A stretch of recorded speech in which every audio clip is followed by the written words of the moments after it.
சித்திரை மாதம் வைகாசி மாதம் இந்த கத்திரி வெயில், அதுக்கப்புறம் ஆனி ஆடி வந்து காற்று, ஆவணி புரட்டாசி ஐப்பசிலாம் மழை காலம். அதாவது வெயில் காலத்துக்கும் மழை காலத்துக்கும் நடுவில் இருக்கக்கூடிய இந்த இது வந்து ஒரு உஷ்ணங்கள் அதிகமாக தரக்கூடிய மாதம். அதனால் வரக்கூடிய மழை காலத்துக்கு நம்ம உடம்பை வந்து நம்ம வந்து சீரமைக்கணுன்றதுக்காக தான் வந்து கூழு அப்படின்ற ஒரு பதார்த்தம் வந்து அம்பாளுக்கு வந்து நீராகரமாக படைச்சி நம்மள முன்னோர்கள்லாம் வந்து வழிபட்டது எல்லாமே இதான் காரணம். இந்த ஆடி மாதத்தில் வந்து நான் உங்களுக்கு நான் சொல்லியிருந்தேன், முதல்ல வந்து ஒரு மண் கலயத்தில் ஏகாலிகள் வந்து அம்பாளை காப்பாற்றி கூப்பிட்டு போனாங்க.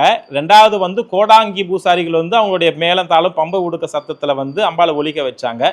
மூணாவது செக்கிலியே இருக்க வந்து அம்பாளுக்காக தன் உயிரை தியாகம் பண்ணாங்க இல்லையா. அப்போ அவங்க வந்து சிவன் கிட்ட என்ன வர வாங்குறாங்கனாக்கா, யார் என்ன பெற்ற தாய் போல வந்து என்னை தலையில் வச்சு சுமந்துட்டு எந்த மண்பானையில் வச்சு சுமந்துட்டு போனாங்களோ அவங்களே தான் வந்து எனக்கு வந்து என்னோட ஆடி மாதத்தில் என்னுடைய அதாவது நம்ம கரகம் பூங்கரகம்லாம் மாரியம்மனுக்கு பூங்கரகம் பார்த்தீங்கன்னா மண்பாண்டத்தில் நம்ம செய்கிறோம், மண்பாண்டத்தில் செய்கிறோம்.